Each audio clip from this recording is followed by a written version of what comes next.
ঢেলে দেওয়া হচ্ছে বস্তা ভর্তি টাকা। ঘরের মেঝেতে ছড়িয়ে দেওয়া এসব কাগজের নোটগুলো মানুষের মনোবাসনা পূরণের আশায় দিয়ে যাওয়া পাগলা মসজিদের দান বক্সের টাকা। বরাবরের মতো আবার খোলা হলো কিশোরগঞ্জের ঐতিহাসিক পাগলা মসজিদের দান বাক্স। বাক্স খুললেই এখানে বের হয়ে আসে কোটি কোটি টাকা, সেই সাথে থাকে সোনাদানা সহ আরো বহু মূল্যবান সামগ্রী। পাগলা মসজিদের সবার এরকম আবেগ আছে দেখে কিন্তু আমরা বিপুল পরিমাণ টাকা বরাবরই পেয়ে থাকি।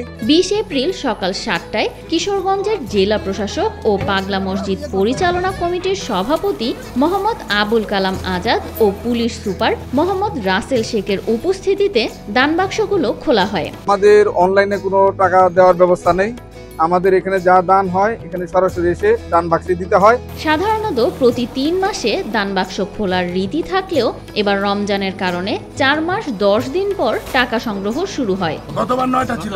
মসজিদের 9টি স্থায়ী ও একটি অস্থায়ী দান বাক্স থেকে মোট 27 বস্তা টাকা সংগ্রহ করা হয়েছে। অতীতের যে কোনো সময়ের চেয়ে এ দফায় সর্বোচ্চ টাকার রেকর্ড হবে বলে প্রত্যাশা করা হচ্ছে। আজকে টাকা গণনা হচ্ছে, এই টাকা গণে ব্যাংকে পৌঁছে দেওয়া।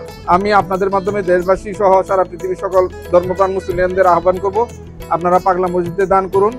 এই মসজিদের অর্থ বাইরে কোথাও অপচয়ের সুযোগ নাই, এখানে প্রতিটি পয়সার হিসাব রয়েছে, এখানে অপচয়ের কোনো সুযোগই নাই। এটা প্রতি বছর কিন্তু অডিট হয়, এটা একটা ওয়াকফের সম্পত্তি।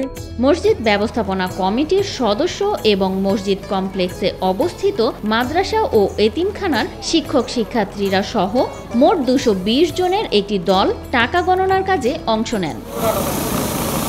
বিভিন্ন জেলা থেকে আসা অসংখ্য মানুষ মসজিদে নিয়মিত হাঁস মুরগি, গরু ছাগল এবং বিভিন্ন ধরনের জিনিসপত্র সহ টাকা পয়সা দান করেন। মানুষের দান থেকে পাওয়া এসব অর্থ প্রতিবারই পাগলা মসজিদ সহ জেলার বিভিন্ন মসজিদ, মাদ্রাসা ও এতিমখানার পাশাপাশি বিভিন্ন সমাজ কল্যাণমূলক কাজে ব্যয় করা হয় বলে জানান কিশোরগঞ্জের জেলা প্রশাসক মোহাম্মদ আবুল কালাম আজাদ। আমরা এখানে অনেক বড় একটা মসজিদ কমপ্লেক্স নির্মাণ করব, এই এলাকার মানুষের একটা স্বপ্ন, তাদের একটা ইচ্ছা, তাদের একটা আকাঙ্ক্ষা, তাদের দাবি এখানে যাতে 30,000 মানুষ নামাজ পড়তে পারে। ইতিপূর্বে আমি কয়েকবার বলেছি আমাদের পরামর্শক নিয়োগ কার্যক্রম চলছে, আমরা হয়তো আগামী মাসেই পরামর্শক নিয়োগ চূড়ান্ত করব, এরপরে আমাদের মূল মসজিদের ডিজাইন হবে। আমরা ইনশাল্লাহ অত্যন্ত বড় পরিসরে খুব দৃষ্টিনন্দন একটা মসজিদ কমপ্লেক্স এখানে নির্মাণ করব। আমি আপনাদের মাধ্যমে দেশবাসী সহ সারা পৃথিবীর সকল ধর্মপ্রাণ মুসলিমদের আহ্বান করব, আপনারা পাগলা মসজিদে দান করুন। এই মসজিদের অর্থ বাইরে কোথাও অপচয়ের সুযোগ নাই, এখানে প্রতিটি পয়সার হিসাব রয়েছে, এখানে অপচয়ের কোনো সুযোগই নাই। এটা প্রতি বছর কিন্তু অডিট হয়, এটা একটা ওয়াকফের সম্পত্তি। নিয়মিত টাকা সংগ্রহ উপলক্ষে জেলা পুলিশের পক্ষ থেকে যাবতীয় নিরাপত্তা নিশ্চিত করা হয়েছে বলে জানান পুলিশ সুপার মোহাম্মদ রাসেল শেখ। আজকের পর থেকে তো এই সিন্দুকগুলি ফাঁকা থাকে, এই টাকাটা আবার যেদিন খোলা হবে তার মাঝখানে যে টেনিওরটা, এই 4 মাস 10 দিন, এটার মধ্যেও একটা নিরাপত্তা প্ল্যানের মধ্যে থাকে। এখানে নিরাপত্তা ডিজিটাল ডিভাইসগুলি সবসময় সক্রিয় থাকে, পুলিশের টহল থাকে এবং আজকেও যে ব্যবস্থাপনার মধ্য দিয়ে চলতেছে, জেলা ম্যাজিস্ট্রেট মহোদয় রয়েছেন, আমরা সকাল থেকে এখানে থেকে নিরাপত্তা দিচ্ছি।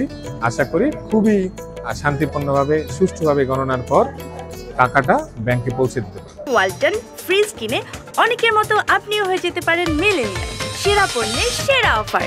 জেলা শহরের হারোয়া এলাকায় নরসুন্দার তীরে প্রায় 10% জমিতে পাগলা মসজিদটি গড়ে ওঠে। বর্তমানে এটি সম্প্রসারিত হয়ে 3 একর 88% দাঁড়িয়েছে। আমরা এখানে অনেক বড় একটা মসজিদ কমপ্লেক্স নির্মাণ করব, এই এলাকার মানুষের একটা স্বপ্ন, তাদের একটা ইচ্ছা, তাদের একটা আকাঙ্ক্ষা, তাদের দাবি এখানে যাতে 30,000 মানুষ নামাজ পড়তে পারে। ইতিপূর্বে আমি কয়েকবার বলেছি আমাদের পরামর্শক নিয়োগ কার্যক্রম চলছে, আমরা হয়তো আগামী মাসেই পরামর্শক নিয়োগ চূড়ান্ত করব, এরপরে আমাদের মূল মসজিদের ডিজাইন হবে। আমরা ইনশাল্লাহ অত্যন্ত বড় পরিসরে খুব দৃষ্টিনন্দন একটা মসজিদ কমপ্লেক্স এখানে নির্মাণ করব।